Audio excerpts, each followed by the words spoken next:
करते आज के मुख्य समाचारों की ओर।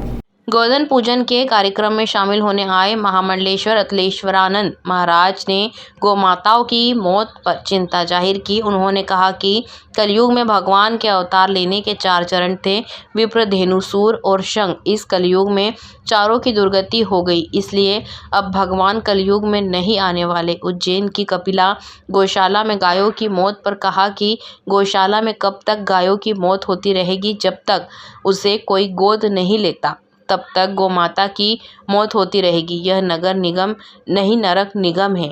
यहाँ पर गाय माताओं की हत्याएं हो रही हैं। गाय माता मरेगी तो सबको मरना होगा। गौ माता को शासन की ओर से मिलने वाली राशि 1 साल से नहीं दी गई।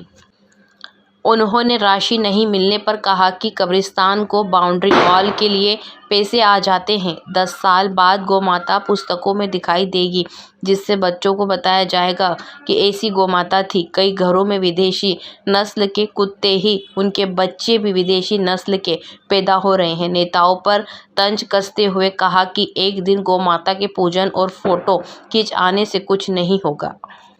JTV भारत उज्जैन से जगदीश परमार की खास खबर। कि विप्रधेनु सुर संत हित लीन मनुज अवतार। भगवान के अवतार लेने के 4 चरण थे, विप्र, धेनु, सुर और संत। और कलयुग में चारों की दुर्गति हो गई। तो भगवान कलयुग में आने वाले नहीं है, ये धारणा दिमाग से निकाल देना, क्योंकि चारों रहेंगे तो भगवान आते हैं। पारस जी ने जो बात कही अभी, मैं उससे बहुत सहमत हूं। क्यों?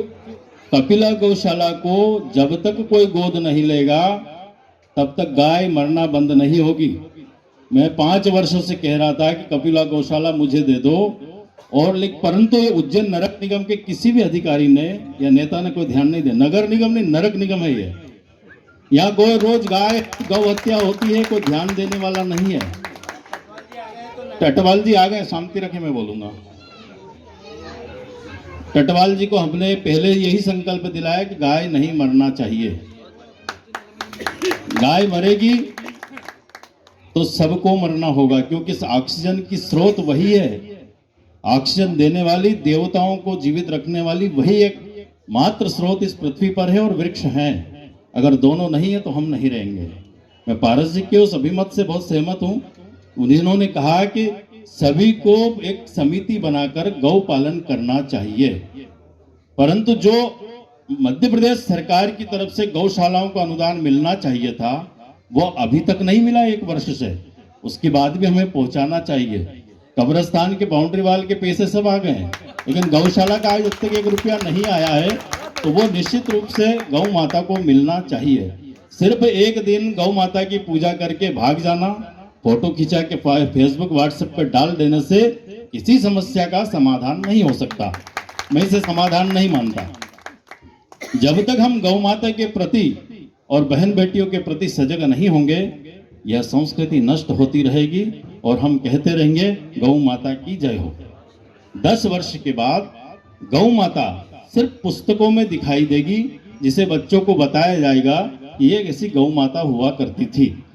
हाँ, कुत्ते सबके घर में विदेशी नस्ल के हैं, बच्चे भी विदेशी नस्ल के ही पैदा हो रहे हैं, इसमें कोई दो राय नहीं है। क्योंकि एप्पल का मोबाइल चलाने वाले बच्चे अपने ऐसे ही पैदा करेंगे, एप्पल की तरह। ऋषि की तरह बच्चे अगर जन्म देना है तो उनको शिक्षा संस्कृति से आवरो करवाना पड़ेगा। मैं पारस जी का फिर बहुत अभिवादन करता हूं कि उन्होंने ये विषय रखा है, क्योंकि जैन समाज में गौ माता की सेवा का बहुत बड़ा एक योगदान हुआ।